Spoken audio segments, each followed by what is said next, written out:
Is the screen available? Is the PowerPoint available? Yes, it is. It has the COVID-19 crisis as a turning point, is what we're seeing on the screen. But it's not already full screen. No. Oh, then sorry for that.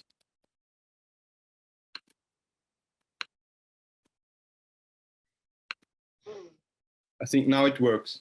No, it works beautifully. Thank you. Yeah, thank you, David, for your kind introduction.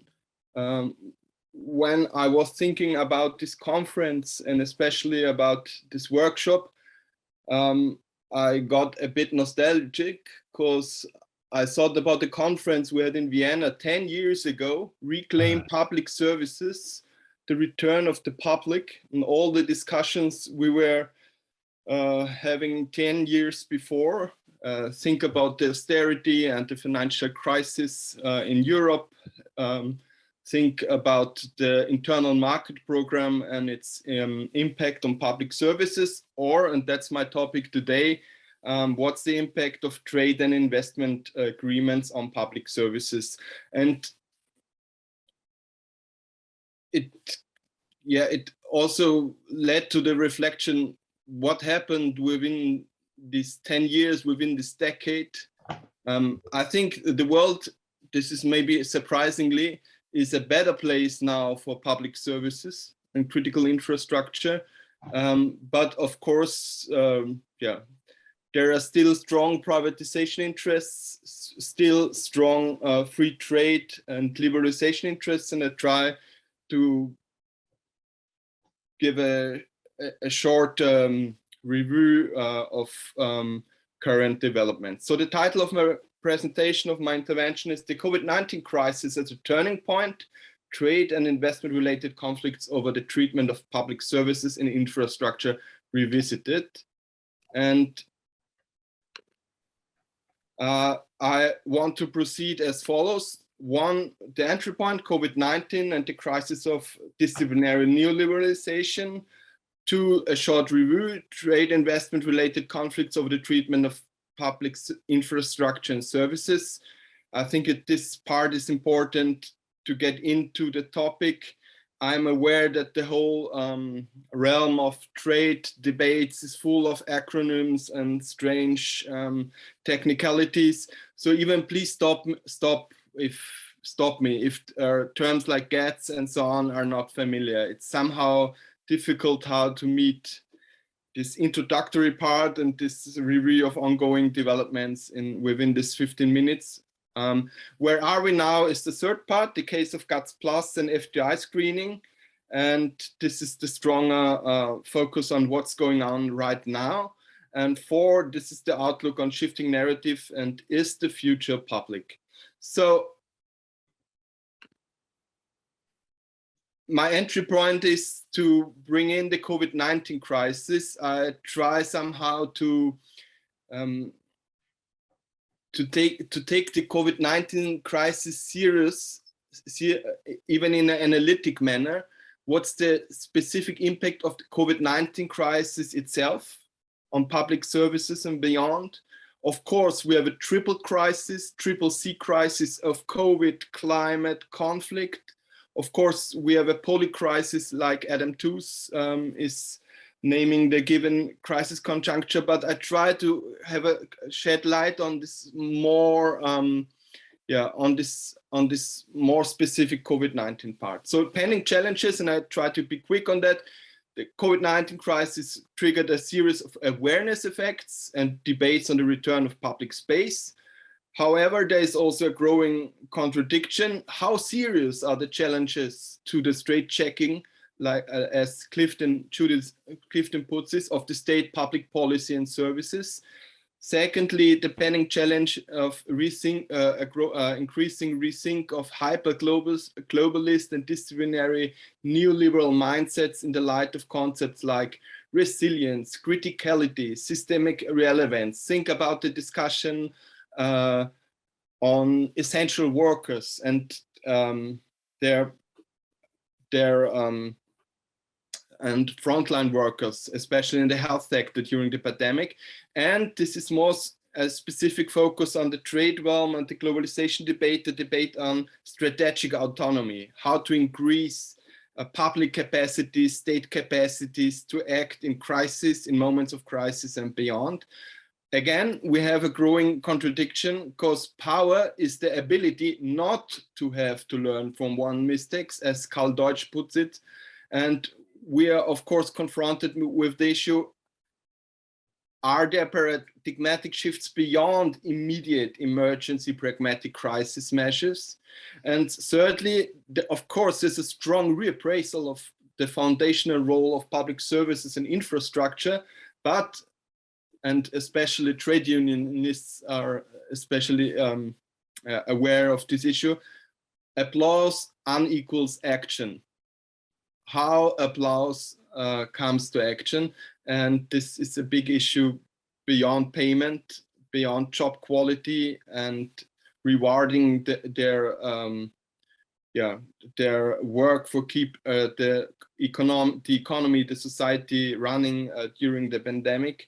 But even this is also the issue when it comes to how to ensure a better protection of public services and infrastructures, for example, from privatization, austerity, or liberalization pressures.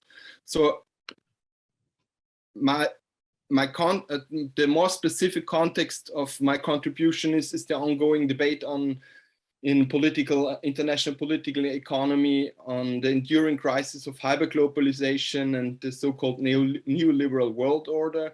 Or to put it in more drastic terms, with Gramsci, it's an interregnum.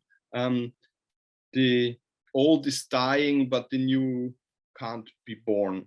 So we are somewhere in between. So especially the contested terrain of what difference does COVID-19 make? Is it a game changer? Is it overestimated? Does it simply increase pre-existing crisis tendencies? So it's not that easy to get a more specific analytical perspective on that. And the second contested terrain, which follows, of course, also from that, the future alignment of trade and investment policies in the light of deprivatization, deglobalization, and reclaiming policy space. These are all touching issues that, of course, go beyond COVID-19 crisis. And again, come back to this conference in Vienna 10 years ago, we were heavily discussing the development of free money mobilizations, reclaiming public services, even successful protests against free trade liberalizations, or even in the internal market. Think about the attempt to liberalize the concessions for water services. So my specific knowledge interest is what's in for policy change and shifting narratives on public services and infrastructure in the area of trade and investment policies. And in doing so, I come back to the short review, as my idea was that maybe one single very emblematic example gives a good insight to this whole trade debate and related conflicts.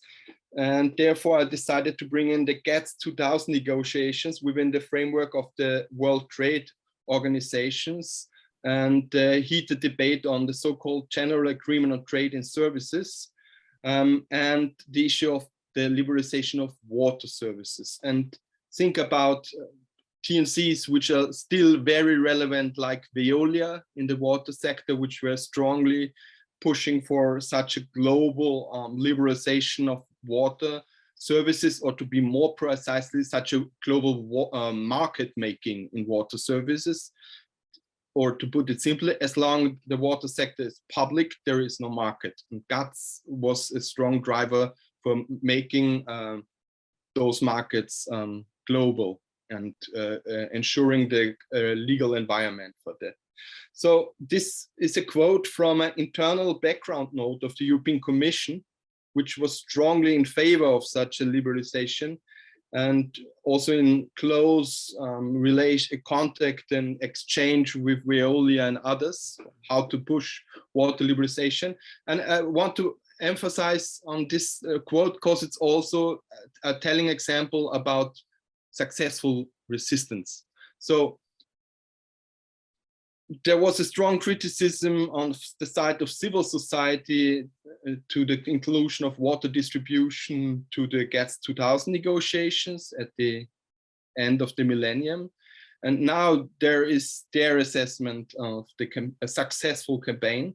The campaign has raised considerable interest, public awareness, and support. And what was the composition of this kind of winning coalition to stop water liberalization within the GATS?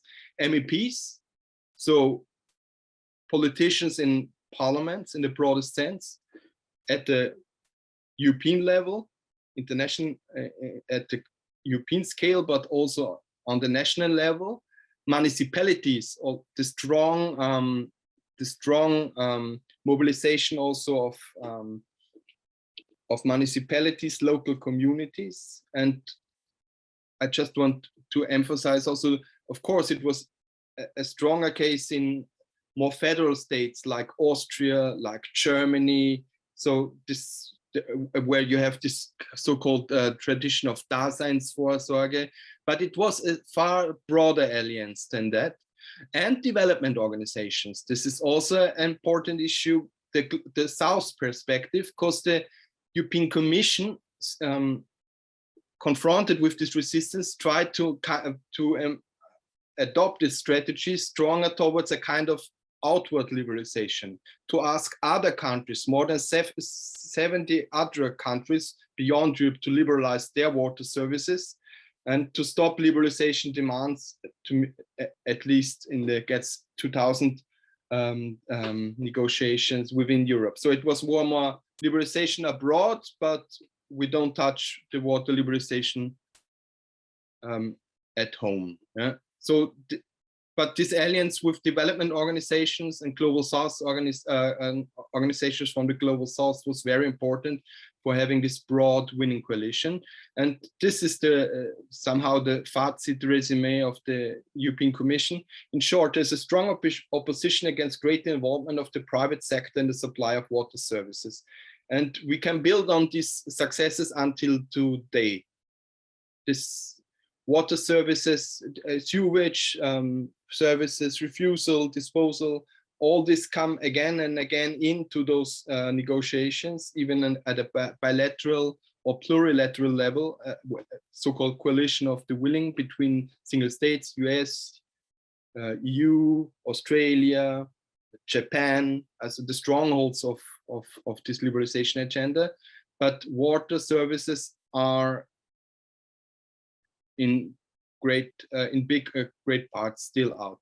And Vera yesterday in the workshop on the narrative project also referred to some narrative gains in the realm of trade policy, and this is such an example for, or a telling example for such a narrative gain.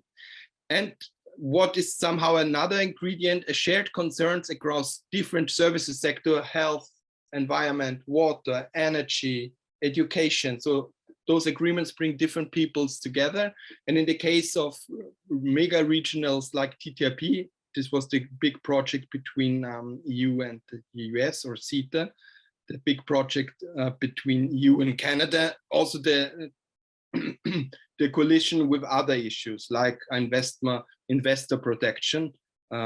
And we also have some interventions which will address the problem with ISDS directly afterwards. So, but I have to hurry up. So I will skip some slides, but for a more interest-based or a more political economy approach, cui bono, who profits, I think it's very important to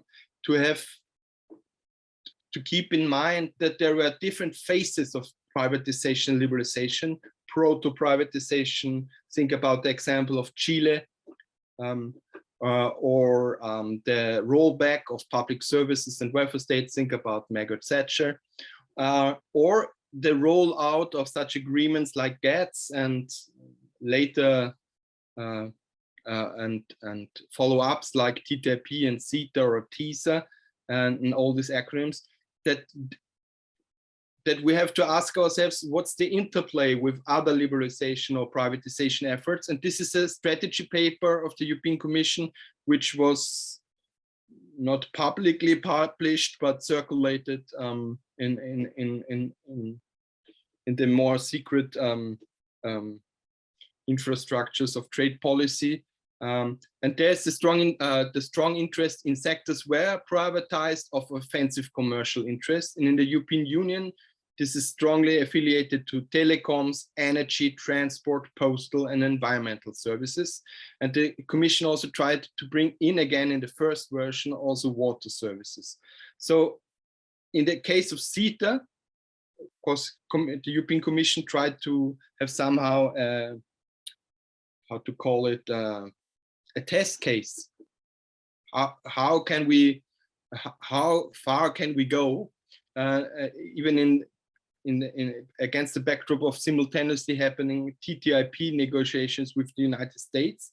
And in the case of water services, they failed again. In the other sectors, there's somehow in between hybrid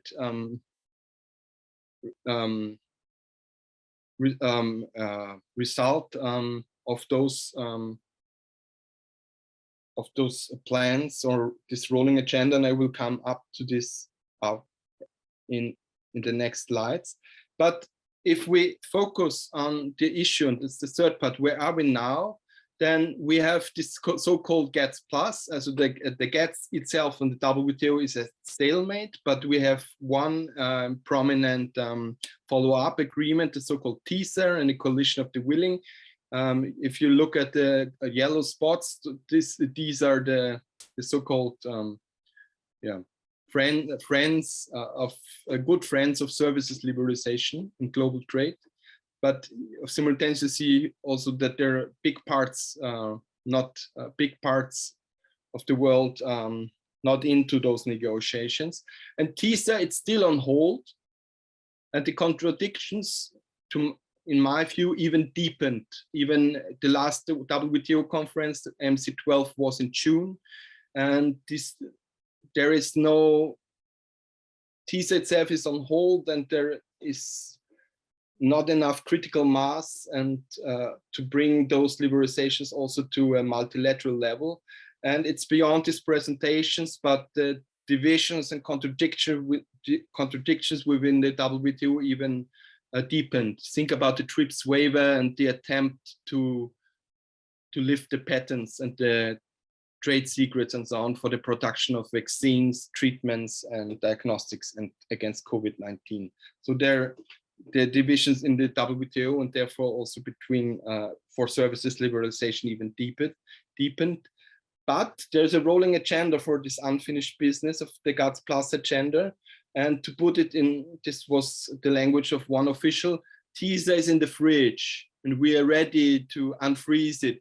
And this is now a wording by the European Services Forum, another important driver of liberalization, when the time is ripe. So we have all those issues in the fridge and this rolling agenda, but the decisive issue is,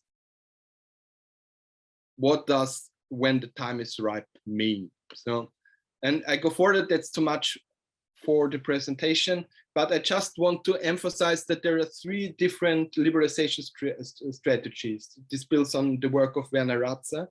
And lock-in means that there are already privatizations or liberalizations at a national or European or regional level, and you try to use those agreements to lock in those liberalization gains, to make policy change as difficult and costly as possible, to put it differently.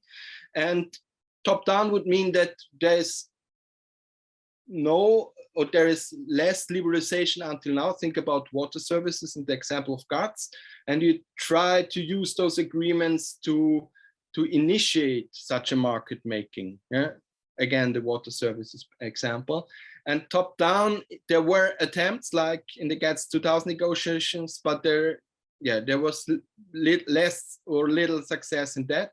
On outward looking, this was the example to switch on or to shift to protection at home, but liberalization abroad. And therefore, the whole issue of services, concessions, network industries, and so on. But I have to hurry on. So therefore, I skip all those issues.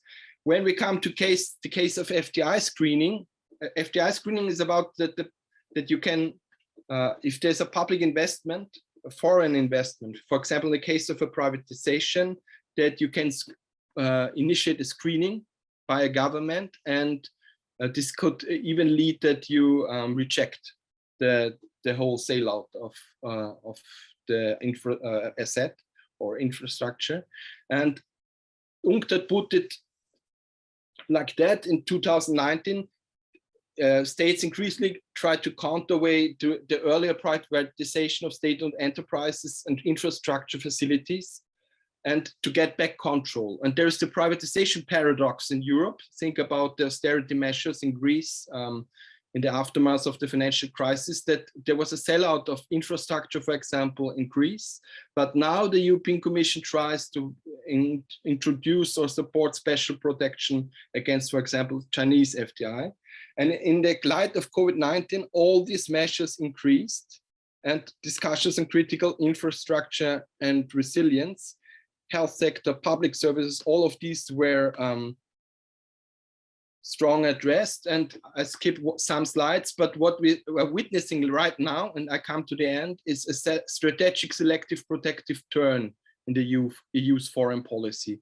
So there are framings of security, of geopolitical rivalry, and the issue is that you can make a case against liberalization or FDI investments, even in the case of privatizations, but you have to give reason on national security or public order reasons, but not in the sense of public interest, social cohesion, or regional development. So there is still a void. And so this protective turn is not about fighting private equity funds or for reasons of social cohesion that you can deny privatization or to introduce a full-scale exclusion of public services infrastructure from public service and from investment and trade agreements. But I think there is a big opportunity if we take COVID-19 as an amplifier of crisis tendencies and of privatization and hyper-globalist trade and investment policies, that, and even in the interaction with the CCC crisis, COVID, climate, and conflict, that we have to fight for a progressive framing of criticality and systemic relevance beyond securitization and economic framings. And these are somehow the features to foster policy change and to reclaim public ownership and control over critical infrastructure in the name of public interest, and not merely in the name of security and geoeconomic competition. So sorry for this maybe sometimes too quick intervention, but I look forward to the discussion. And thank you, David, for your patience. Thank you, Oliver, for the presentation and the overview. That's a terrific start. Thanks very much indeed. We're now going to move on to Scott Sinclair, who, if anyone is interested in trade agreements and so on, will have been nourished by Scott for the past few years. He's been working for a couple of decades with the Canadian Council for Policy Alternatives on these issues, and is still continuing to take an active interest. And he, after campaigning for many years against the damages being done by NAFTA, he probably never expected to end up writing a piece that celebrated the ending of NAFTA, let alone the mechanisms by which that happened. So it's I'm very, very pleased on behalf of everybody to welcome Scott Sinclair, and he's going to talk about about the future as well, under the title of Out of NAFTA into a Web of FTAs. So Scott, over to you, and thanks very much indeed for agreeing to join us and talk, and hope you can use 15 minutes as a target too. Thank you.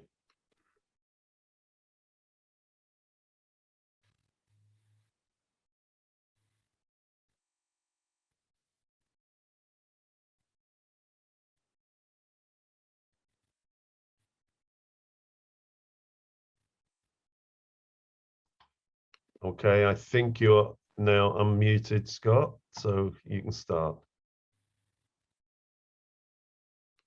Aha, no, doesn't seem to be working.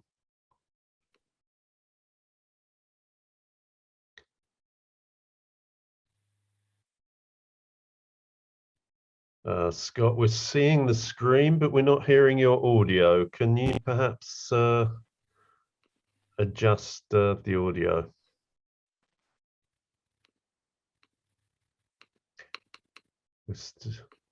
Maybe that's it. Okay, yeah, now you're muted. Let me ask you to unmute.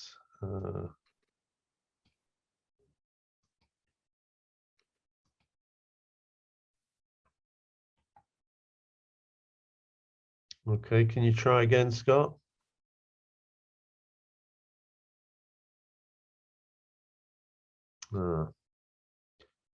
I think the system's allowing you to speak, but I think the problem must be a bit at your end.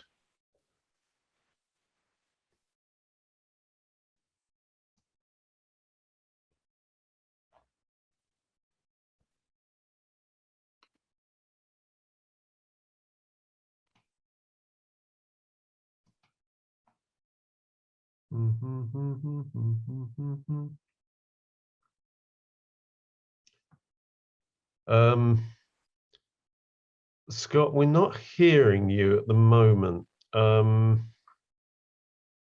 I can't see what the problem is. From our perspective, you're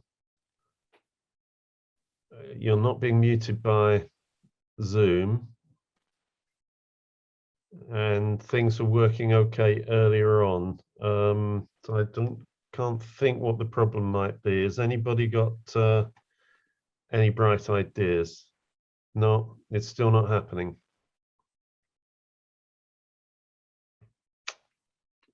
I don't know, Scott, can I perhaps make unless anybody else has got some. No?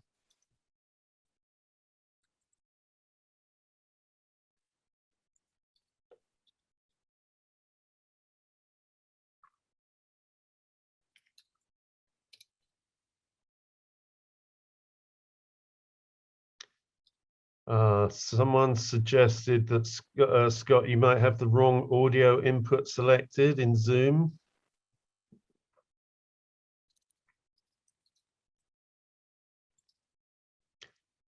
And someone else has just suggested what I was about to suggest. Would you like to perhaps unshare your screen and try disconnecting and then coming back in again to see if that makes any difference? I'm sorry to ask you to do that, but we have limited time. And while you're doing that, I'll move on and ask Lucia to make her contribution. Big regrets there, but I hope that can be fixed by a switch off and switch on again maneuver.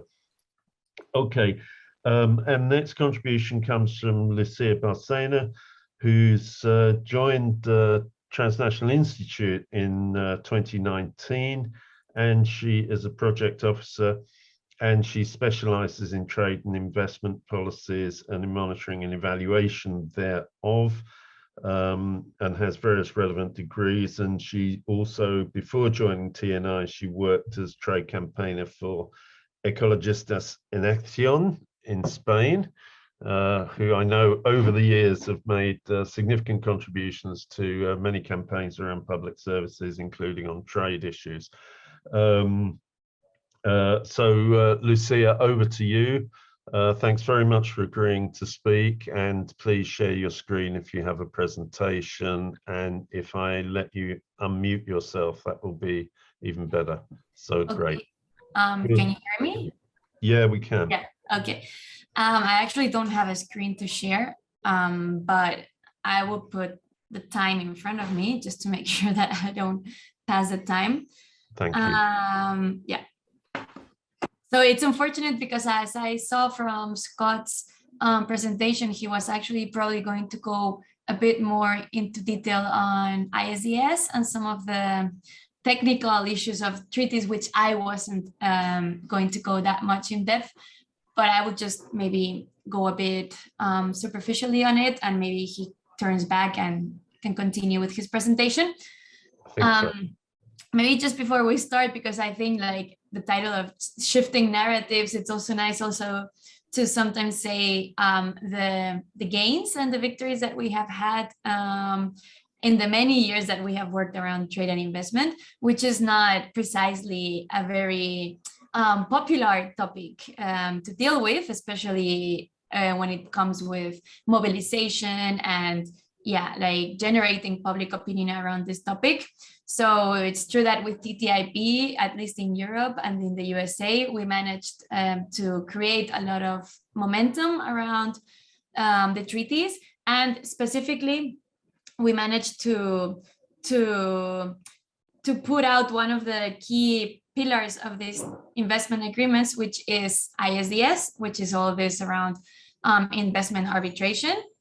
So this kind of like private parallel tribunals.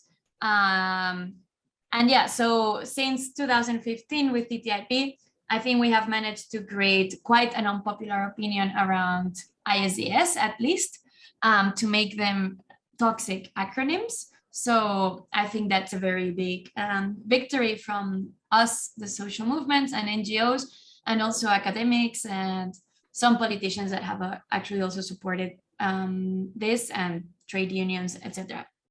So, and just like to share one of the big our successes as well at the moment. I mean, yesterday in Spain, the Ministry of Environment, she actually made like a very clear statement that she did not like one of the investment agreements, which is currently in place in Spain. And she was talking about the options of exiting this agreement. So I think this is a very big achievement for us. And I just wanted to bring this time to also celebrate. So my topic, or what I was asked to talk about, was a bit more specific, related to how these investment agreements can also limit the actions that we do against the fight on climate change. So as many of you probably work or know, I mean, there are many factors that can actually limit government action to tackle the fossil fuel industry. But indeed, one of those obstacles, which is rarely talked about, are these international investment treaties. And in particular, there is one multilateral agreement, which is the Energy Charter Treaty, which is an agreement signed by over 53 parties. It's mostly European countries, but it's also Central Asia and Japan.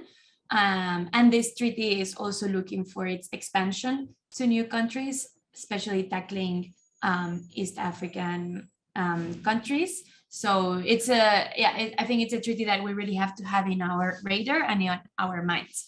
So basically, these investment agreements, they can be used to attack any climate measure that could reduce their profits, even those enacted to deal with the social and ecological crisis. And this is one aspect of the treaties that I'm going to go in, but this is, of course, without mentioning how the system of international trade is leading to an accelerated climate crisis by the simple fact of emitting more CO2 emissions in this very long supply chain. As we all know, for example, grain produced very interesting numbers showing how many kilometers already a fruit has to travel until it reaches our plates, right? So that is one debate also on how international trade is actually accelerating climate change, but I will concentrate on the specific aspect of investment protection. So how do they protect investment? No? Investment agreements, they include many clauses, as we have heard in the previous intervention, that protect investment. But recent studies have actually shown that these protections are mostly used by fossil fuel companies, including mining companies. A researcher, Kayla Tianara, she put out numbers that show that 75% of coal power plants worldwide that involve some kind of foreign investment, and would actually need to be retired early to align with the Paris Agreement objectives of keeping the warming below 1.5 degrees. These are actually protected by at least one treaty that gives investors access to ISDS, to these tribunals. Another number shows that the value of fossil fuel infrastructure, which is currently protected just by the Energy Charter Treaty, is above 300 billion euros only in the EU, including the UK and Switzerland alone. So yeah, we're talking about a lot of infrastructure and money which is involved in the protection of under these investment agreements. So basically, just to go a bit on the ISDS, investment agreements, they include a system where TNCs can go to solve any dispute arising between their private interest and government action. This includes new laws, regulations, etc. So for example, these investors foreign investors could actually sue states for billions of dollars in damages at these international arbitration tribunals if governments, for example, would like to shut down or restrict the profits of fossil fuel projects. So this is basically fossil fuel companies can use ISDS to shift their losses from stranded assets onto states and seek the unmerited compensation for their actually poor decisions. So this is also a question that arises, right? Like, why should states actually pay any type of compensation to those who are actually taking us to the climate crisis, right? But this is another debate again. In any case, in this context, as I said, the Energy Charter Treaty is one of the world's most dangerous investment agreement because it's a very wide agreement geographically, and it's extremely broad and generous in its investor privileges. So this treaty was created in the 90s to protect foreign investors in the energy sector. And since then, it has been used more than 140 times by investors to sue states. And what we are seeing is that these cases are all linked to a type of law or regulation that a state has passed that has to do with climate action. So for example, in 2017, Italy was sued by the British oil and gas company Rockhopper after canceling its concession to drill oil in the Adriatic Sea. And this is, this followed a decade of struggle by Italian communities who were denouncing the danger of coastal drilling. And after listening to these demands, the Parliament of Italy actually passed this law that banned this type of activity. And then the company used the Energy Charter Treaty to demand 300 million euros in compensation to the Italian government. And this is actually 7 times more the amount that the company even invested. And this is just one example of the many examples that we are seeing that have to do with exactly this type of activities. So this really raises a question on, until how far these investment agreements are deterring regulatory action by governments, and also the question on what extent should investors deal with their own, like businesses as other national investors do, and not have access to these private tribunals, right? I have other examples. Yes, I think I still have time. Just to give you a bit more of an idea. I have time, right, David? You can say something, but I'm counting my time. Another 3 minutes, huh? Exactly.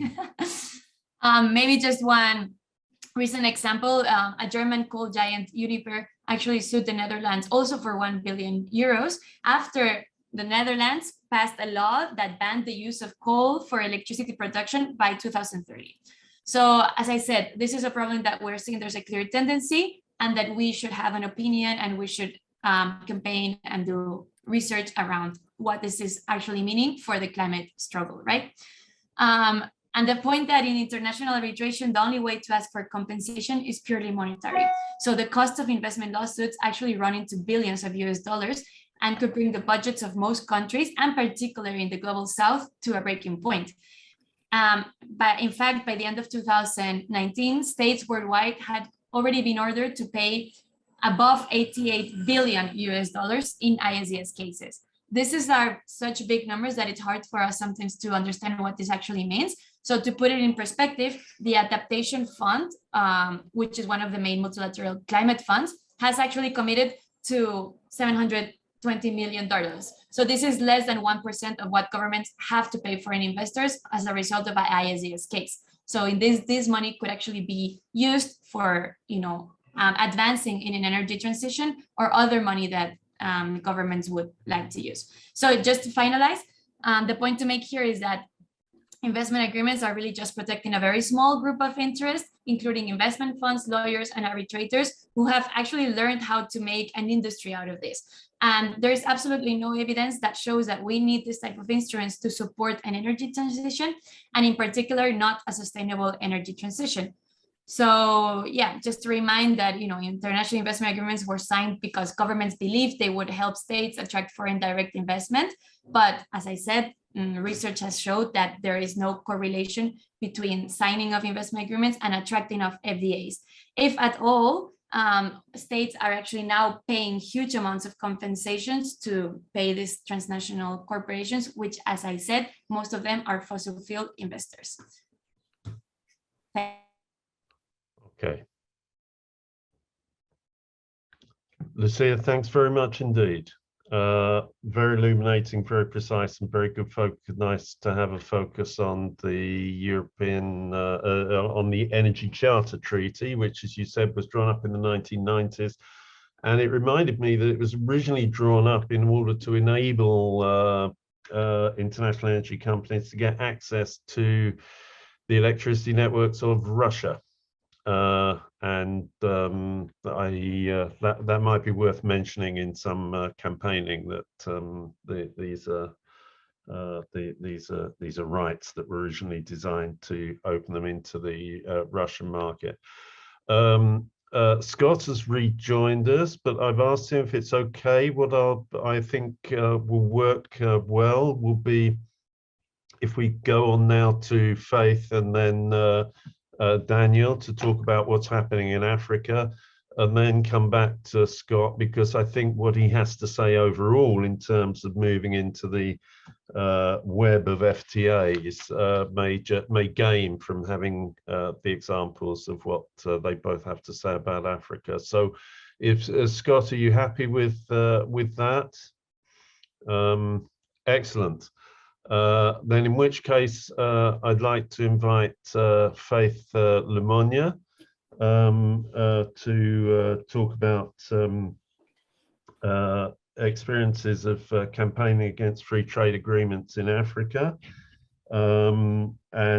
Faith is a development economist and feminist with over 9 years experience working on trade, investment, tax and climate justice issues. She spent some years of that working on trade FTA issues in particular in Africa. So Faith, thanks very much indeed for joining us, and please, we look forward to hearing and seeing your presentation. Thanks very much. You have 15 minutes. Huh?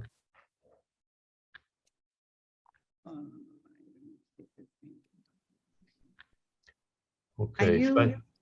Can you see my screen? We can indeed. Okay, perfect. I was worried that maybe you can't see it anymore. Okay, so yes, so I was asked to speak about ISDS, free trade agreements and bilateral investment treaties, and to also share about the experience, my own experience working at, previously working at Seatini and now at Akinamama, campaigning against ISDS, bilateral investment treaties and free trade agreements. And maybe just to start by introducing Akinamama. Akinamama or Africa is a Pan-African feminist leadership development organization. And we work around economic justice issues, sexual reproductive health and rights, and women political leadership.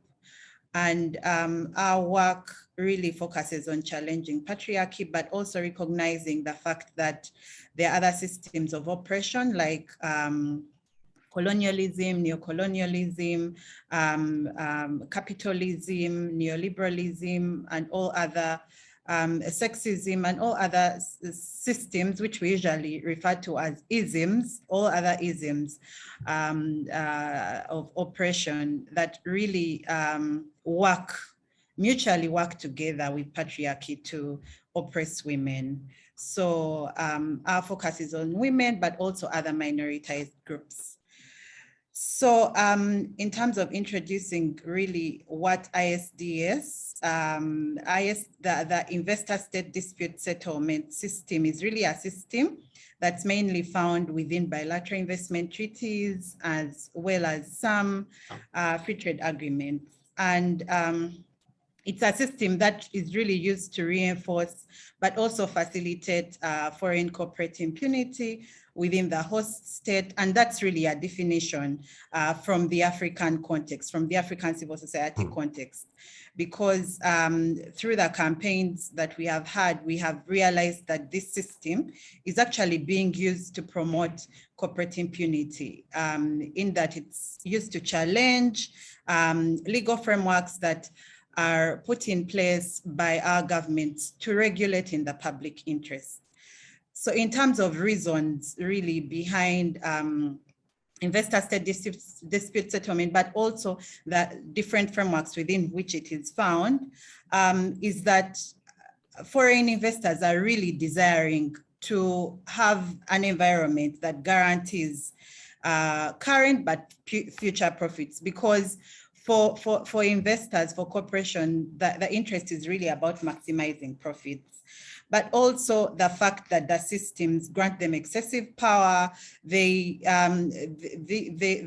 reason behind this is really to be able to exercise their excessive power, but also be able to pursue their interests. And finally, is really the desire for a consistent and predictable environment. So they operate in a system that they can be able to be sure that a certain legal framework will not tomorrow be put in place that would then somewhat affect their ability to maximize profits. But also we've realized that it's a money-making opportunity. So a lot of corporations that are probably not making profits are also taking advantage of this particular system to be able to get certain monies. We've seen that African countries have frequently appeared as respondents before a number of international arbitration tribunals, and they have appeared in the claims that they have violated some of the provisions within the treaties that they have signed. Statistics from UNCTAD show that they've been 135 ISDS claims that have been brought against African states. And this is goes as far as 1987. We've seen that countries that have also signed the largest number of bilateral investment treaties are the ones that have experienced the largest number of claims. So for instance, countries like Egypt, like Libya, like Algeria, Zimbabwe, and Tanzania. In terms of the number of countries in Africa that have been brought before the International Center for Settlement of Investment Disputes, which is really the most popular platform, if I may say, where investor state dispute settlements are had, and is found under the World Bank. We've seen that almost 1/3 of the 55 African countries have ratified this particular convention. We've seen that also more than half of African countries have also ratified the 1958 New York Convention, but also that collectively they have signed a number of treaties which then provide for ISDS. So just to show you a picture, to give you a picture of the number of bilateral investment treaties that have been signed by selected countries. And like I indicated, you realize that those with the highest number are actually the ones that constitute those countries that have experienced the largest number of cases. we've also seen that 15% of ICSID, like I already said, the International Center for Settlement of International Dispute Cases, involve parties from Sub-Saharan Africa, and then also 18% from the MENA region. In terms of reservations, there's definitely been increasing reservations around this particular system. Countries have complained that the system allows foreign investors to challenge legitimate public welfare measures. For instance, in Rwanda, after attempts by the government to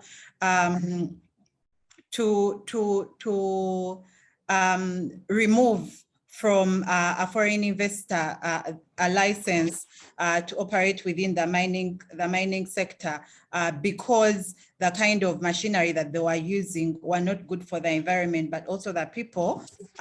This particular US company decided to sue the Rwandan government for 91 million US. We've also seen that there are a number of cases that have arisen in Tanzania, and recently within the late Magufuli's regime, there are companies, particularly within the gold mining sector, that challenged the government's action to increase the number of the level of control of this particular sector. And yet this was really to ensure that the government was able to benefit and its people ultimately. Governments have therefore been concerned that their sovereignty and policy space is increasingly shrinking. And like Lucia already indicated, that challenge around the regulatory chill, but also the fact that governments are also losing out on resources that would have otherwise been used to provide public services because of ISDS cases and the amount of money involved. Even before a case has been settled or ruled upon, resources lost that could have otherwise been used to address other challenges. So this is an extract that really draws a picture of the situation and the impact that investment arbitration has had in the African context. And it was put together by TNI, Transnational Institute. We've also seen that increasingly certain African investors are also taking advantage of the system. And this is really to show you the face of capitalism, that ultimately there are corporations that will work to benefit from even a system that is directly affecting or harming their own states. Well, there seems to be agreement that ISDS needs reforms. There are approaches that definitely should be adopted, but the question is, what are these different approaches? Obviously, the agreement is that they must focus on addressing systemic issues, but also they must be radical so that we are able to get out of the system. So in terms of pushback globally, and globally ISDS resolution mechanisms are under scrutiny, and there's questions around the legitimacy. So within Africa, because of the increasing criticism around this particular system, there's been a number of developments, and really to focus on how do we leverage existing local remedies, but also emphasis around the state-to-state dispute settlement, because the frameworks within which ISDS are found, but also that allow for ISDS are frameworks that have been agreed upon between states and not necessarily investors and states.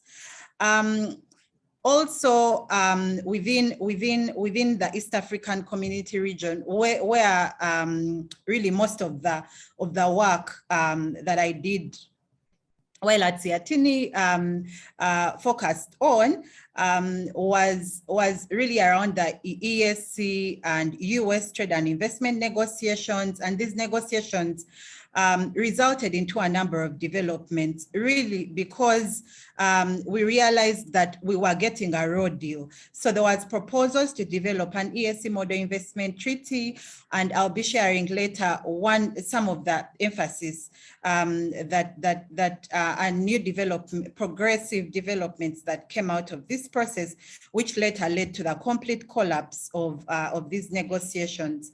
In terms of pushback, there is also the call to balance between the protection of human rights and investors' rights. At the moment, the system really focuses on protecting the interests and rights of investors, but also the issue around the right of the states of states to regulate. And we've seen that now with the UN legally binding treaty on business and human rights, there seems to be a light at the end of the tunnel, with emphasis that the treaty needs to take precedence over other trade and investment agreements.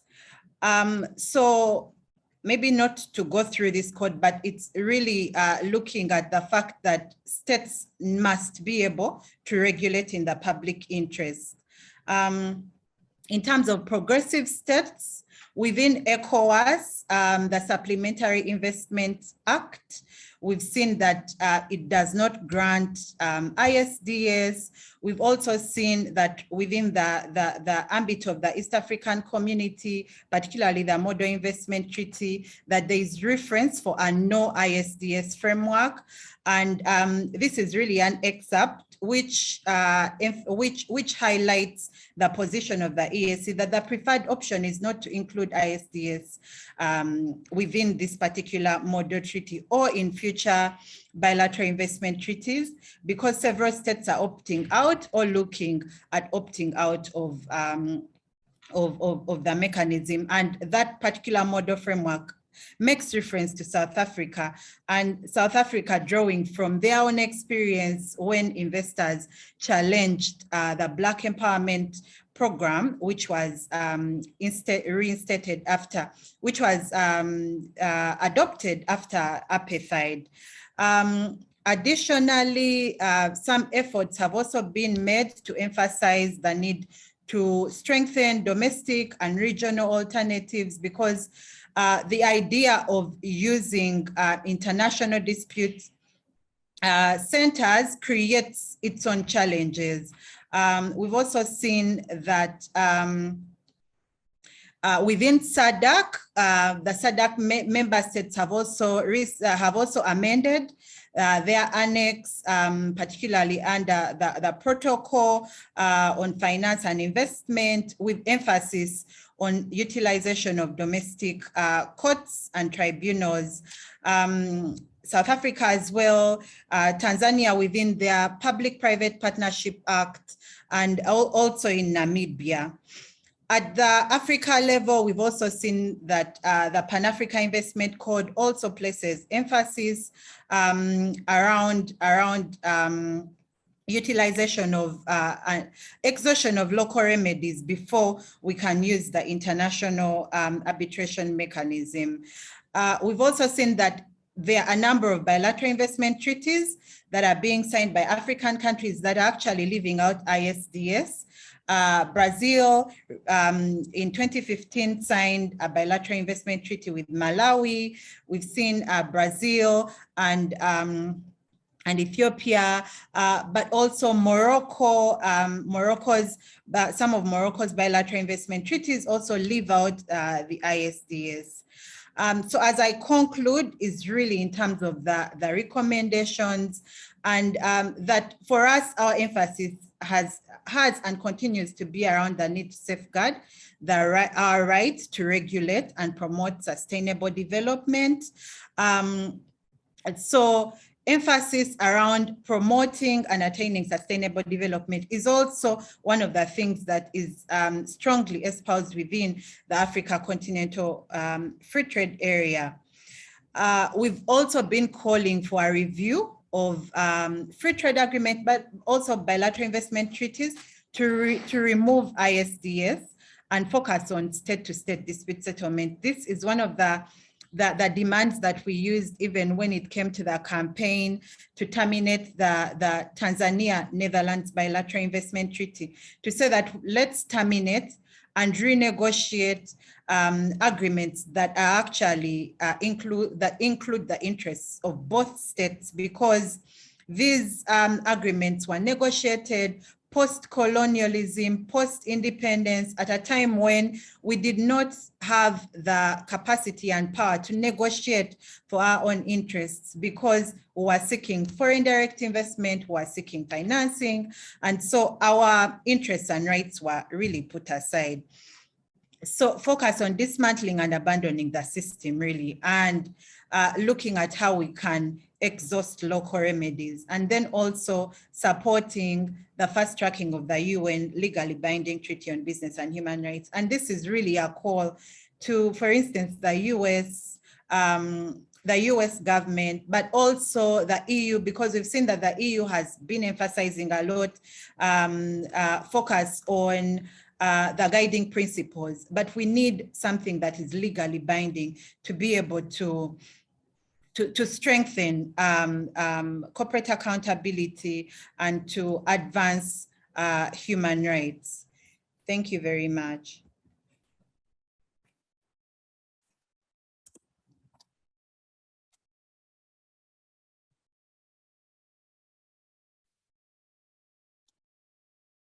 Hello? Okay, I just made a terrific speech there that nobody heard.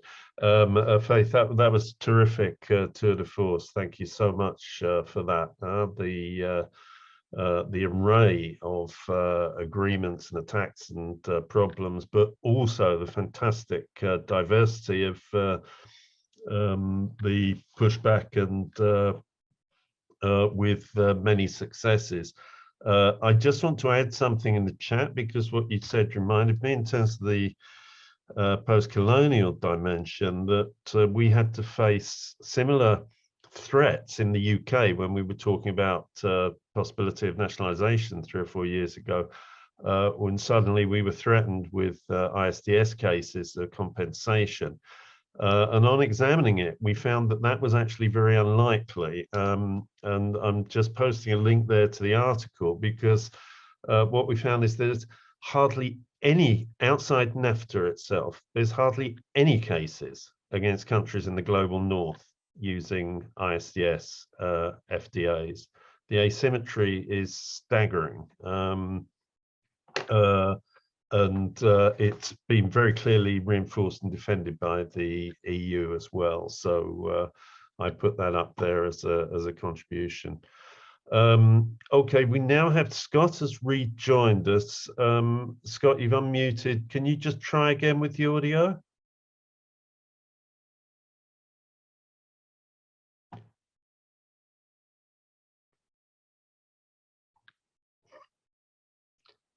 I think it's not working. I'm going to move on to Daniel in a moment, but Scott, can I suggest one other possibility, which is that I can't, have you emailed in the PowerPoint?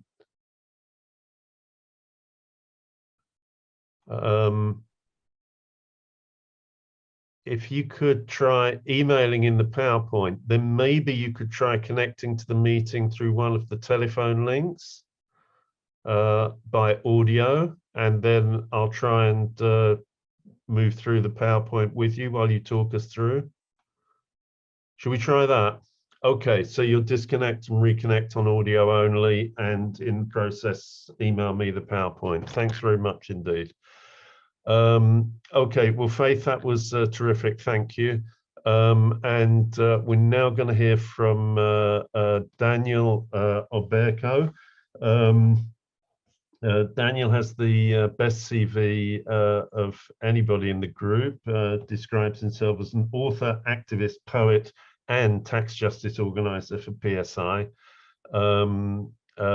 Daniel, we're very pleased to have you, and the precise area of activity you're going to be talking about is, of course, your very considerable activity organizing and campaigning around not only tax justice, but trade-related globalization issues. So, so Daniel, welcome, and please go ahead with the presentation. Thank you.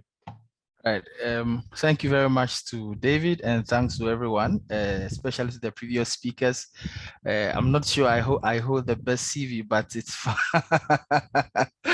because I know that there are a lot more people here who have very wonderful and fantastic CVs. Otherwise, like I said, I really appreciate the previous speakers in a sense that they have actually dealt with a lot of what I prepared for in the introduction bit. And so what I envisage is that I might use less than the 10 minutes, which for me, it's fine to encourage or to enhance our discussions. So basically my discussions will focus on the activities we are carrying out in Nigeria on the issues of ISDS and the ECT, the Energy Charter Treaty, and what we are doing also in Morocco, which is also bordering around the issues of the Energy Charter Treaty, looking critically at the ISDS, its impact on government pairs, and how it affects government investment in public services. I must say that I'm happy that throughout this process, we have worked with TNI, so I'm very happy to see Lucia is here. They have been very supportive of our work in these two countries, providing information, technical support, and technical backstopping as far as our work is concerned. So we are very, very happy. And so to move on quickly, I think there's a rationale or there's a reason why we are very much interested in these issues, because we know that during COVID-19 and the aftermath of COVID, what we saw was that government, especially from in the global south, promised a number of things, and amongst them was the need to invest in health services, because we saw, and it was clear by COVID, how unreliable our health systems are, because we are not effectively investing in hospitals, we are not effectively investing in public health services or public health system. And so it was clear from COVID that we need to invest. And so government, we saw that a number of government made promises to invest in health, and we're very happy about it. But what is also very practical is that these governments are also very hampered with the growing debts and the liquidity challenges, as well as extremely low growth outlook. So what we have seen post-COVID-19 is the extreme debt portfolio of the various governments in Africa, liquidity issues, and the extreme low growth outlook. You can sense or you can tell from high cost of living in almost every country, not just in the global south, but this is a global issue. But the impact is severely felt in the global south. Now, what we have seen, and just as I'm discussing this, Ghana is also discussing the need to approach the IMF, and with the IMF, we envisage a number of austerity measures, which we know that when it's implemented would lead to reduction in government spending, especially public salaries. Now, what is likely to happen, and we have seen in a number of cases, the privatization of healthcare, education, electricity, infrastructure, and this we envisage that can result or can happen through public-private partnerships. A model we have challenged in several areas because of its impact on the cost of living, because of its impact on government pairs, and because it becomes an avenue for private entities or private enterprises to siphon public funds. Now, what we ask is trade unions and civil society organizations must be at the forefront of this movement to demand a transition from this existing economic paradigm to one that provides fair jobs, domestic production, high quality public services. And to ensure that this takes place, we have to ensure that all regions or all origins of illicit financial flows, which includes the ISDS, must be addressed. Now, on Nigeria, it was very interesting last year when we carried out our activity on ISDS and why Nigeria should be at the forefront to fight ISDS in bilateral investment treaties. We realized that during those exercises, the Energy Commission in Nigeria was discussing with the ECT Secretariat on how to ascend to the ECT. And we found that very, very interesting. And we found that very interesting for one particular reason. And the reason was that we know that the legal department of the Investment Promotion Commission of Nigeria was working, assiduously to ensure that ISDS in the various BITs that Nigeria is involved in are removed. What we know is that the Nigerian government has embarked on a reform process of its international investment agreement. So in 2016, the government approved a new model BIT. In 2020, it announced that it would modernize the existing stock of the old treaties. And once finalized, according to the government, all BITs signed between 1990 and 2001 will be revised according to the new model. Now, what it meant was that Nigeria will renegotiate 12 out of the 15 BITs that are currently in force. Now, a statement from the Director of Legal Department of the Investment Promotion Commission was very, very profound. He says that the aim of the reform process is to establish a new model BIT which complies with global standards on labor, human rights, environment, corporate social responsibility, and provide safeguards to investor-state dispute settlement provisions. Now, if you look at the various analysis that has been done with Nigeria's model BIT, which it recently signed with even Morocco, realize that the key issues that we have mentioned regarding our issues with ISDS, regarding the need to make use of domestic legal instrument or domestic legal structures, has been reinforced in the Nigeria Morocco BIT. The need to get certain terms, certain provisions defined clearly to avoid any form of ambiguity is also clearly stated or clearly defined in the new in the model BIT. Now we find that this is very interesting and this is very progressive.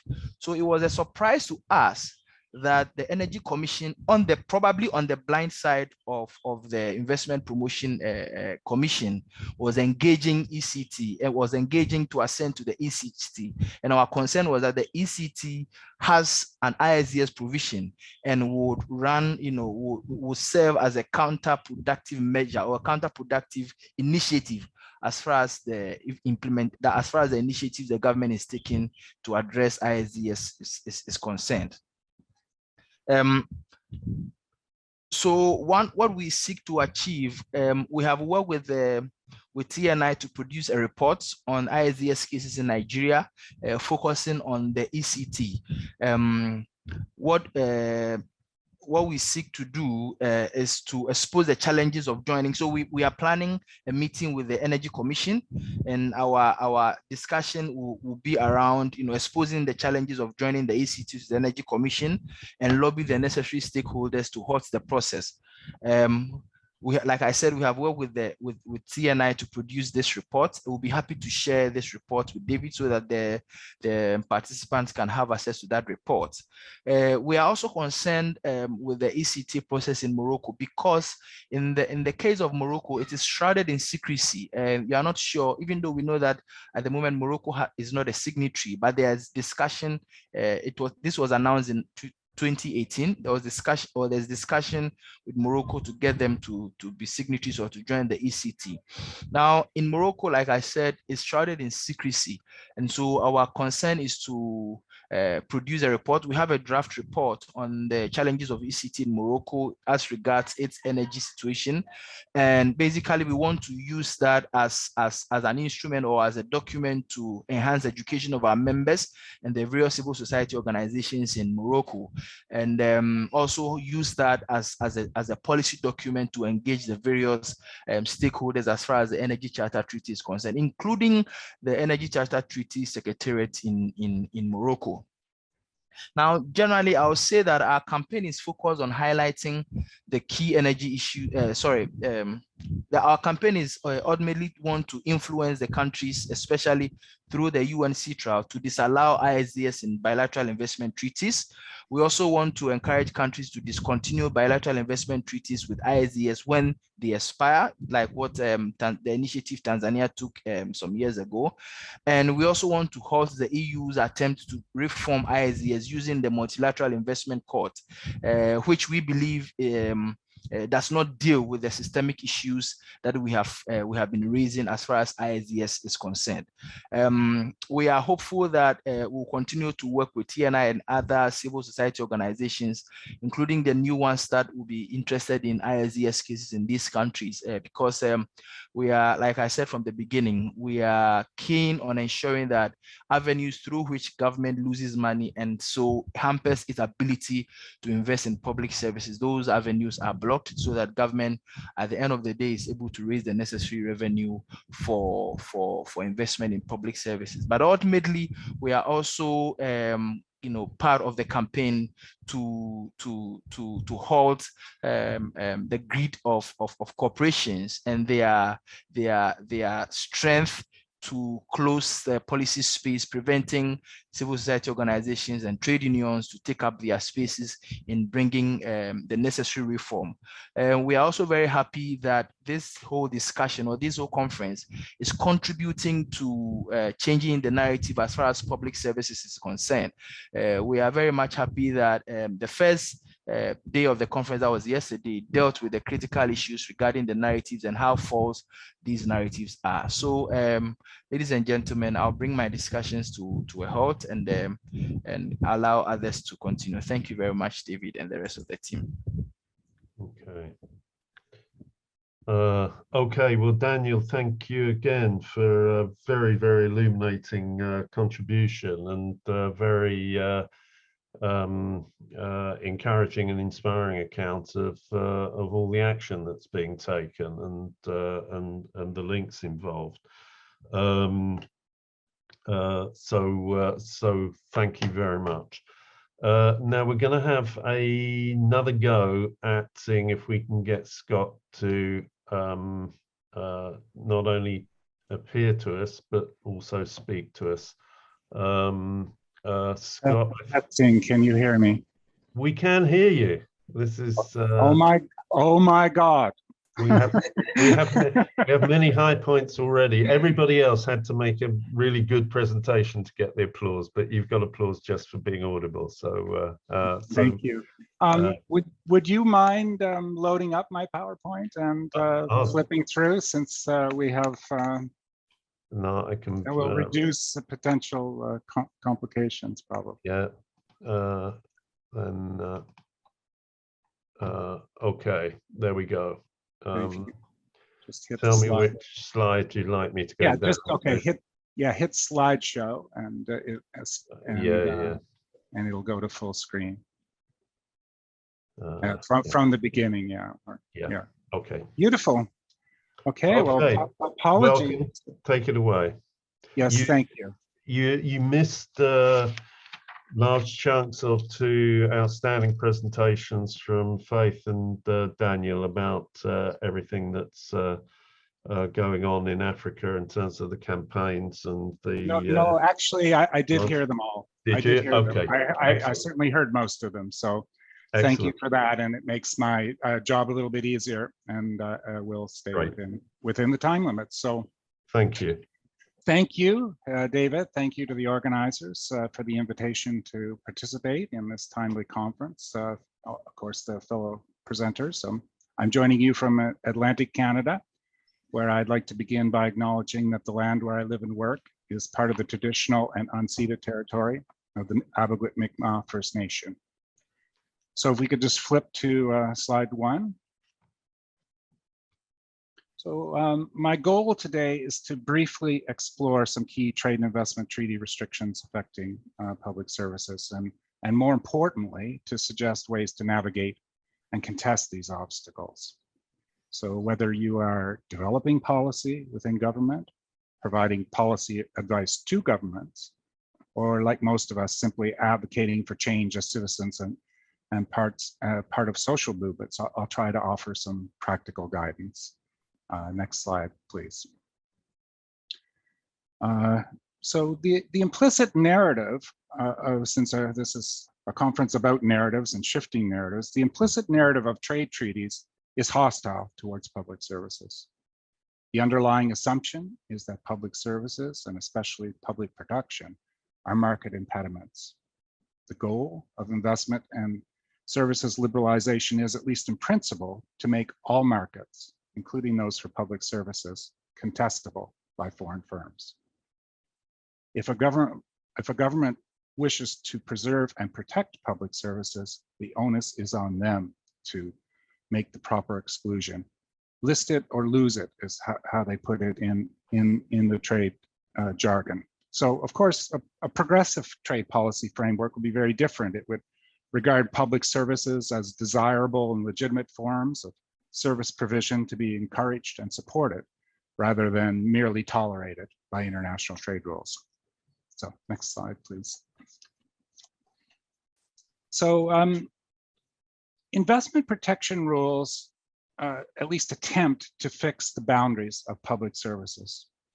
They require that foreign commercial service providers and investors must be compensated when new public services are created or existing ones are expanded. So while governments retain the formal right to expand public services, the treaties make doing so more difficult and expensive. Once foreign investors or service providers become established in a previously socialized sector, efforts to re-socialize it can result in claims for compensation. The resulting ratchet effect permits future reforms that move in one direction only, towards deeper liberalization and commercialization. The overall impact is to increase the bargaining leverage of private economic interests when new public services are proposed or implemented. The threat of, as has already been mentioned, the threat of trade treaty litigation also creates a chilling effect. The risk of incurring trade and investment treaty penalties will deter some governments from acting in the public interest or distort their policy choices towards options which are more amenable to private commercial interests. Next slide, please. Now, ISDS is, without a doubt, the biggest trade and investment treaty threat. And you've already heard explanations of what it is, how investors can go bypass the courts and go directly to arbitration.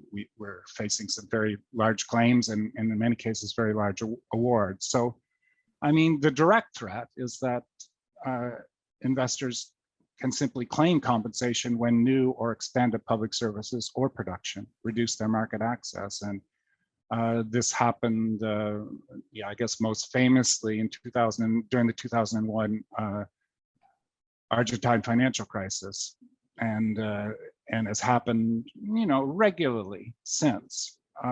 There's also the indirect threat from large ISDS awards that divert resources needed to pay for public services. And this can be very serious, especially in the global south. I don't know if the award that a Canadian mining company got against Pakistan of $5.8 billion US, which is just an outrageous amount of money for a developing country. Canadian firms have pending claims and have started to win them. The awards haven't been made yet against Colombia. I mean, there's even a $15 billion claim against from a Canadian firm against the United States for the cancellation of the Keystone pipeline. Next slide, please. So as David mentioned alluded to anyway in the introduction, the removal of investor-state dispute settlement between Canada and the United States from the renegotiated NAFTA was a remarkable victory for democratic sovereignty over investor power. Now, unfortunately, a scaled-back version of ISDS continues to apply between Mexico and the US. And ISDS persists in numerous regional and bilateral FTAs, including the so-called Comprehensive and Progressive Agreement for Trans-Pacific Partnership. But it's still a very significant victory. The US government was once the strongest proponent of ISDS, and their rejection of it with their closest trading partners empowers other governments to follow suit. Next slide, please. This is a quote from Chrystia Freeland, our current finance minister, was then Canada's foreign affairs minister, and was responsible it was the lead in the negotiations on USMCA or CUSMA.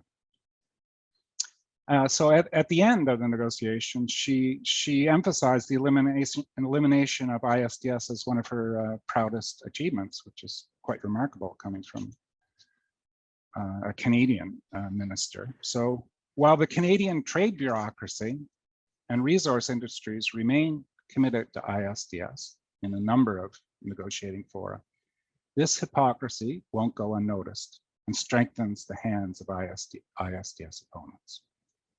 Next slide, please. Now, so as others have mentioned, and I would emphasize, ISDS poses the biggest and most pressing FTAA threat to public services and production.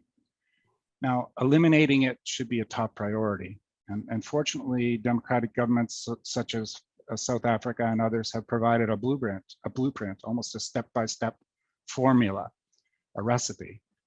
First, exclude ISDS from any new agreements.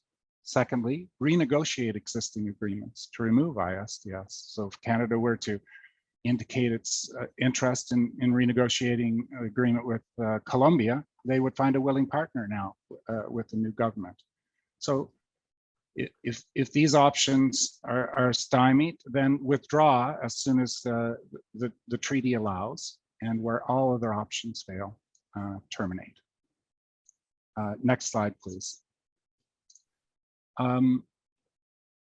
So moving on, the latest generation of free trade agreements contain other provisions besides ISDS that constrain public services and production, notably the trade and services rules, restrictions on monopolies and state enterprises. So without going into too much detail, I just want to highlight the market access provisions found in services in some investment chapters.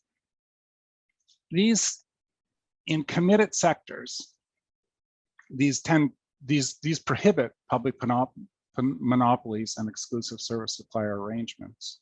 And as you all know, this is the way many public services are delivered, especially at the local, municipal and regional level.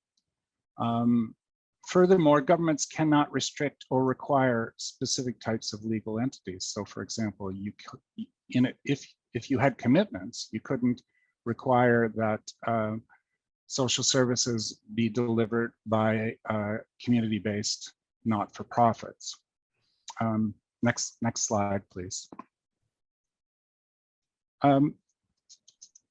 Oliver discussed basically the weakness of, let's call them the general exclusions for public services, which are all based on this GATS exclusion for services provided in the exercise of governmental authority.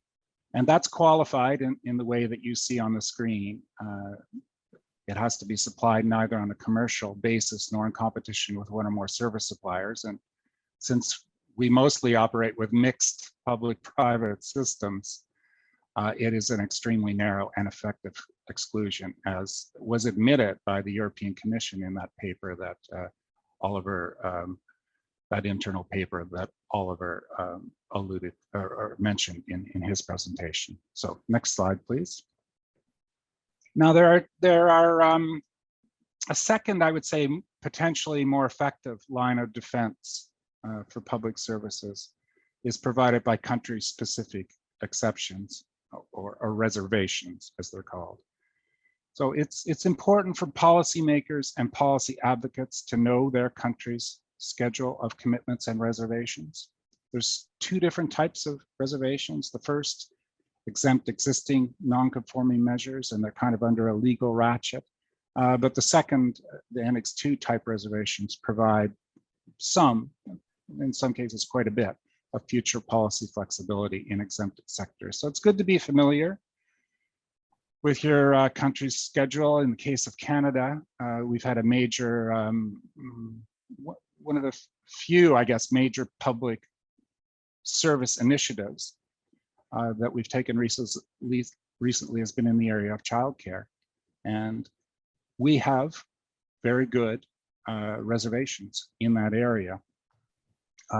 But despite the fact that it's been the subject of several provincial elections and a key campaign promise, we have had several instances where governments failed to move ahead with public auto insurance.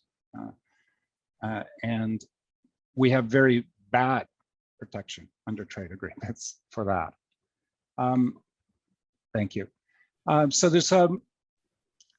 there are serious limits to reservations. There's wide variation in scope and coverage between the parties. A country like, say, Guatemala, in its reservations with the US, they're just appalling. Nothing, I mean, you have a right-wing government that probably didn't care. But, you know, other countries have better reservations. But within federal states, you have a patchwork quilt where it also applies within Europe in the CETA. You know, one country will reserve something that the country right next door won't. But importantly, reservations also only apply against certain obligations. So they don't apply against these expropriation and minimum standards of treatment or fair and equitable treatment provisions as you call them in Europe, and that's quite problematic. Next slide, please. So this is my concluding thoughts. I would say be aware of the risks, but not be deterred by them. You don't want to be surprised by them, but you also don't. You look at them as an obstacle to be navigated. In my experience anyway, and I did work in a trade ministry for some time, overcoming internal opposition is often the biggest hurdle. The trade ministries in particular, they internalize, the trade and finance ministries, they internalize these rules. And within the bureaucracy, they argue quite vigorously against measures that they think will lead to trade friction or upset of the business community. But a determined government can get through that, and threats that are made will not always result in legal action. Also, it's important not to underestimate a state's ability to defend its interests. States have a lot of lawyers working for them. They have a lot of resources. So next slide, please. I think this one, yes, okay. So in conclusion, yes, ISDS is dangerous and unpredictable. Let's get rid of it. State-to-state dispute resolution provides more room for maneuver, and it can be quite dangerous between a large country like the United States and a smaller country, but the consequences are not as, even if you lose, the consequences are not as damaging as ISDS. We still need, even if we were able to get rid of ISDS completely, we still need a fully effective carve out for public services in all trade agreements. And there's been some really good work done on this by the European Federation of Public Services Unions. I'll put the link in the chat. It's a paper by Marcus Krajewski. And you can have a look at. That's something that should be on our agenda. So I would just say, let's continue to expose and fight the anti-democratic restrictions FTAs attempt to impose on public services and production. But we should remember that such restrictions they're from a previous hyper liberal era, and we mustn't allow the dead hand of history to interfere with or to hold us back from building a better world through revitalized public services, spending, and production. And you can just end with, I'll just end with the final quote here from Thomas Piketty. Trade must once again become a means in the service of higher ends. It never should have become anything other than that. So thank you. And once again, apologies for the technical difficulties. Terrific. No, well, thank you, Scott, and thanks for your patient struggle and successful struggle in the end with the technical difficulties, mirroring your relationship with NAFTA, perhaps. So thanks very much for that, and thanks to everybody for contributions. One reason or another, technically we've reached the full time allotted, but we can carry on for a bit. If people want to make contributions, please use the reactions button to raise your hand.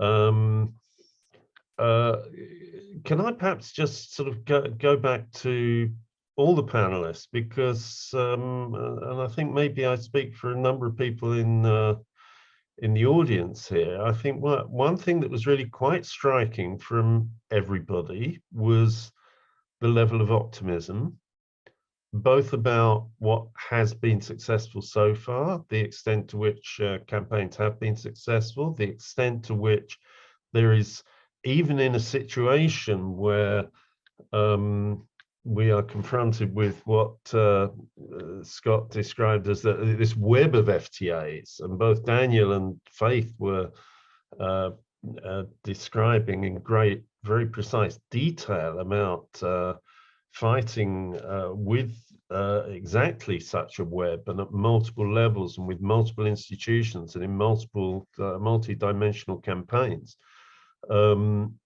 Still, we are making remarkable advances in campaigns, and I think it's an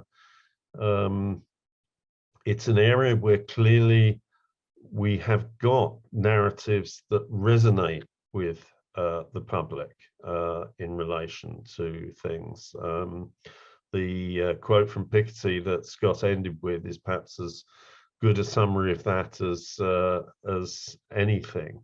But that we do have reasons to be optimistic. There don't seem to be any hands going up from the audience yet. Do any of the panelists want to come back and add further final comments in reaction to what other panelists have said?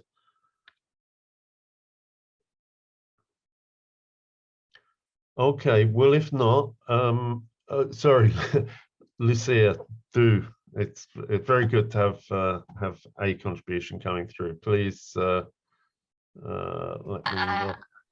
Okay, now I can speak. Actually, I see now hands up. I don't know if we should give them priority, but I just wanted to say that something that we have been discussing in TNI as well is what Scott was probably mentioning now at the end, that since the first generation of FTAs and the last generations of FTAs and investment agreements, we do see that there's like a sophistication of global investment law, while human rights law is being emptied in content in terms of norms. So I think that's something that's very interesting to look at, no? Because like not to separate when we talk about investment law, I think it's very relevant to link it with human rights law as well, because there's where you see where the shift is going, right? So yeah, that was a thought that came to me. Okay, thanks very much for that. We do have a questioner, Amitabha. I'm trying to get you to unmute. Yeah, Amitabha, please. Hi. Hi. Thanks to all the speakers. It's really very fascinating and exciting, as well as informative discussion. I have a brief point as well as question for Lucia. Actually, last week there's a report on Politico, where Spain's Deputy Prime Minister, I think she told that ECT is a threat for EU's proposed climate change or European Green Deal. Now, ECT actually, there are many other countries, especially in Eastern European region, as well as in Central Asia and other places. So what do you think that if this is the conversation, do you think that this conversation has slowly started within the EU after the Spanish Deputy Prime Minister's step, and how it is going to resonate in the larger Green Deal in other parts of the world. Thank you. Okay, thanks, Amitabh. I'm going to ask Lucia to answer that, and then we'll come to Faith, who's got her hand up, and Oliver, who's got his hand up. So, Lucia, would you like to let me? Yeah. Yeah, I'll just answer quick because I know we're out of time, but I'm happy to send you emails if you want afterwards. Yeah, so basically, the Energy Charter Treaty is undergoing a modernization process. So after 14 rounds of negotiations, last Friday, they announced that the parties reached an agreement in principle, which is something that we hoped not to happen, because as far as we knew, whatever was being discussed was not enough to have a good agreement. So the problem is that most of the EU member countries have not stepped up with a strong position on this. So it's really just left to Spain. To some degree, the Dutch parliament also passed a motion last week saying that they would consider the option of exiting the treaty, but the power balance is not very much in favorable of a coordinated withdrawal of different EU member countries. But I think what Spain said is very important, and that should definitely be at least the narrative, talking about narratives, that we have to continue, basically saying that the modernization of the treaty hasn't changed ISDS. It still includes protection of fossil fuels at least for 10 more years, which is definitely not enough if we're talking about climate action. And it will extend its protection to new types of energy sources, for example, biomass and hydrogen, which are also very criticized in terms of whether they are renewable or not renewable, right? So there are many aspects that are not good in terms of what the modernization came. So I mean, definitely if EU member states withdraw from the treaty, then the treaty would lose content. So probably it wouldn't be so interesting for new countries to join the ECT as well. So that's something that we look forward to happening. And yeah, I think that's just a short answer. Okay. All right. Thanks very much, Lucia. Faith, can you unmute yourself and go far away, please? Okay, thank you. Sorry, I had to change devices because of some technical issues, but just to add to the conversation around the Energy Charter Treaty, but also investment treaties and the climate justice conversation, one of the things that constantly strikes me is the fact that when we are discussing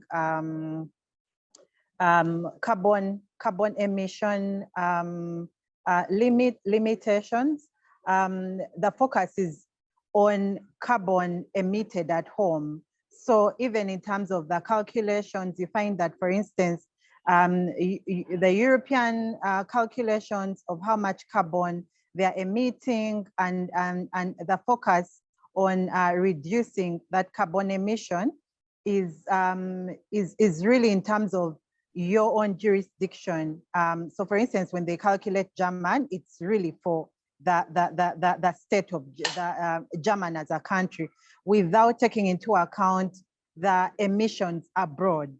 So for instance, now with the fact that bilateral investment treaties, for instance, and now the ECT, which Africa is increased, which is now expanding to Africa, we risk scenarios, but also are already risking scenarios of these arrangements undermining our own capacity to say, let us reduce emissions, because attempts to do that then result into ISDS cases. And so I think that's a narrative that we need to think through, and perhaps now demand that idea of calculating emissions and the responsibility to reduce emissions must go beyond just the state and adopt the extraterritorial obligation to borrow the Maastricht principles. So adopt that extraterritorial obligation so that states are also responsible for the emissions that their investors are making abroad. So that's really a point that I wanted to make in terms of the whole conversation of linking this to climate justice discussion, but also building different narratives. Yeah, so I hope my point has been made. Thank you. Yeah, very clearly, Faith. Thanks very much. Oliver. Just a short one, and I really share the optimism, and also in the last slides of Scott, the appeal to what's possible even if a government wants to do or wants to act differently. But I just want to bring in the end somehow also a cautionary example, because I was really somehow not shocked, but it was really a cautionary example. The TRIPS waiver in the WTO, and that the global community wasn't able to find a compromise in a global emergency in a multilateral setting to lift barriers on life-saving health technologies, treatments, and vaccines. So maybe the future is also that those trade rules simply get less relevant, because there are other fora and other places to advance progressive ideas. So, because even in a global emergency, if they are not able to change or even to apply their exemption rules, this is really a cautionary example. But I just wanted to bring in this somehow, counterfactual or somehow, counter narrative, because it was all about public interest. Yeah. Okay. Also very salutary. Thanks. Thanks for that. There don't seem to be any more hands up. So I think at this point I'll say, well, thanks very much to everybody who's contributed to a fascinating discussion, both on the issue of the trade agreements and on the narratives used in campaigning and the continuing narratives and things like, for example, I mean, the UN binding treaty on business and human rights is in effect, sounds very like attempt to enshrine in international binding legislation a very different narrative, literally, in terms of the relationships between human beings and business. So again, on that note of typical optimism, but I think genuinely reflecting what you're all doing, which is fantastic work. This workshop's now closed. There are still 1 or 2 other workshops going on today, which you may be interested in joining. And there are regional workshops tomorrow, and then the final plenary on Thursday. Which now looks as though it's going to have 3 or 4 keynote speakers instead of 2. So hope to see you all again, and thanks very much for your contributions today. So bye.